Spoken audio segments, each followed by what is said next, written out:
Choosing a budget camera in 2026 sounds easy, but most beginners waste money on specs that don't matter. Now, I've been testing and reviewing cameras for 10 years, and I've seen what actually makes a difference. So if I were starting photography from scratch today, then this is the budget camera I'd pick, and here's why. So the camera that I picked is this one that I'm holding in my hand right now. I've had this camera since the day it came out, and I used to hammer on it. Many of my best photos to this date are captured on this tiny little entry-level camera. Now, many of you might notice by the shape what this camera is. Maybe you watch my channel and you know that I like this camera a lot.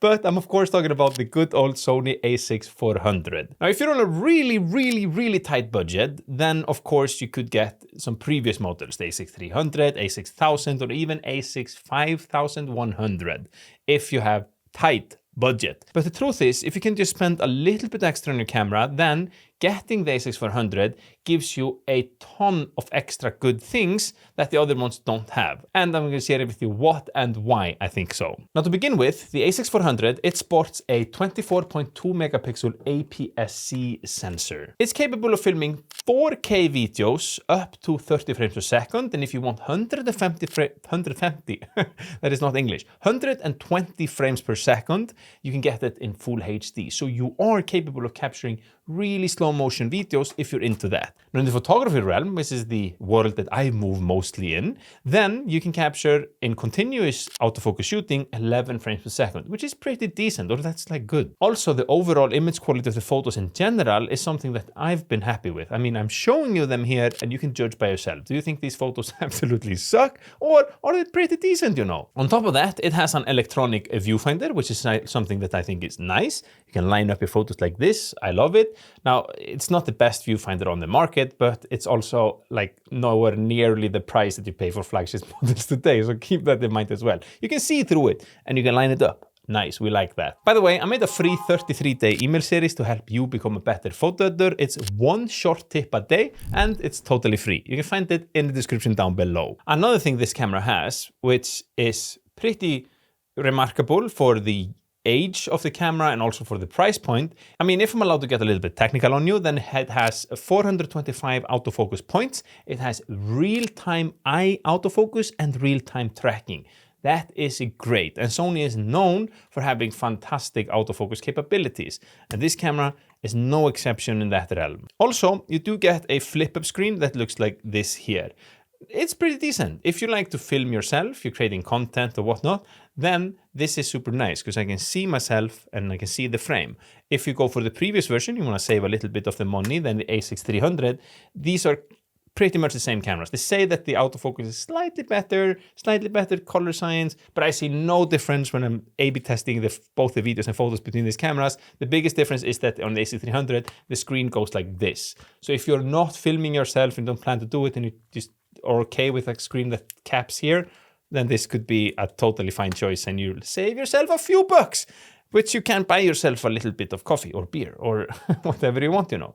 Be smart, invest. Now, I want to quickly add one thing that I forgot to talk about. And yes, it is very cold where I am at the moment. This is just outside of my home here in northern Sweden. You can see my beard is totally frozen and I'm taking some photos. But I realized I forgot to mention and talk about SD cards. So when you're shopping for SD cards for the very first time, you will notice that they are priced very differently. And also the readout speeds are different. Usually it comes in terms of V30, V60 and V90. V90 being the absolute fastest. For the Sony a6400, you can film maximum 4K footage up to 30 frames per second. And it's in 100 bits, if I remember correctly. So what you will need is an SD card that is capable of handling that. And V30 is more than enough. And then the next question is, what brand should you use?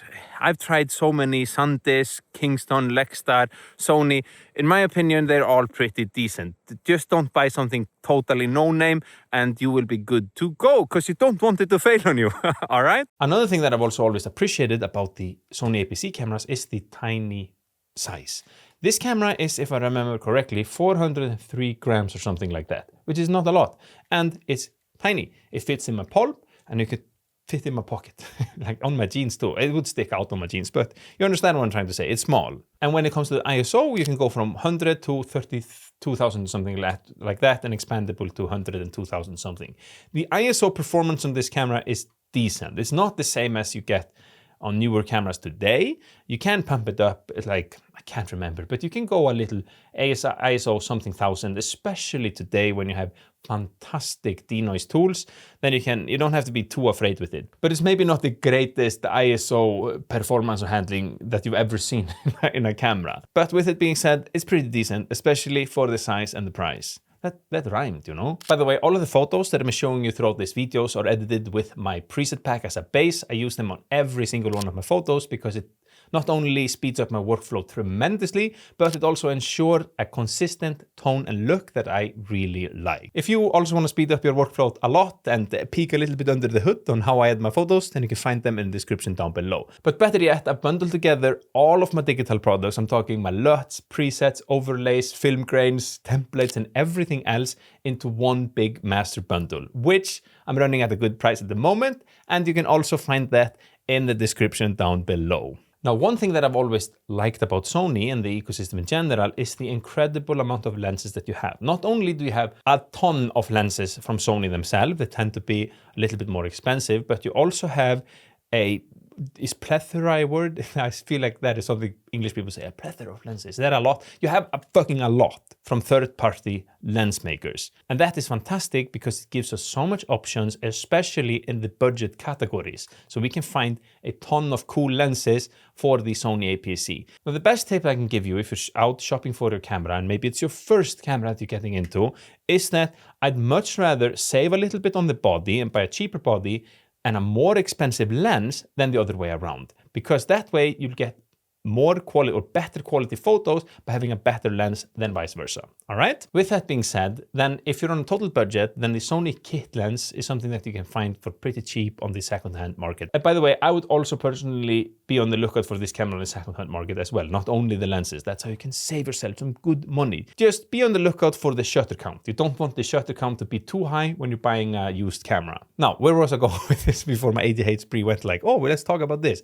What I wanted to say to you, my friend, is that I would pick a kit lens if I were on a total budget. There is consensus on the internet that kit lenses suck. That is not true. You can get good photos with a kit lens, but they are not as good as other lenses. That's like total, that is true, you know? So if you have a little bit more money and you want to invest in your lens, because one thing about cameras is that I personally rather buy something that I know I'm going to use later on than buying, you know, twice. So especially for lenses, I own all of my lenses still, and I still use most of my lenses. So if you can, that is something that I do recommend. And one lens that has been in a lot of favor from the Sony APS-C is the Sigma 18 to 50mm f2.8. That is such a good bang for your buck.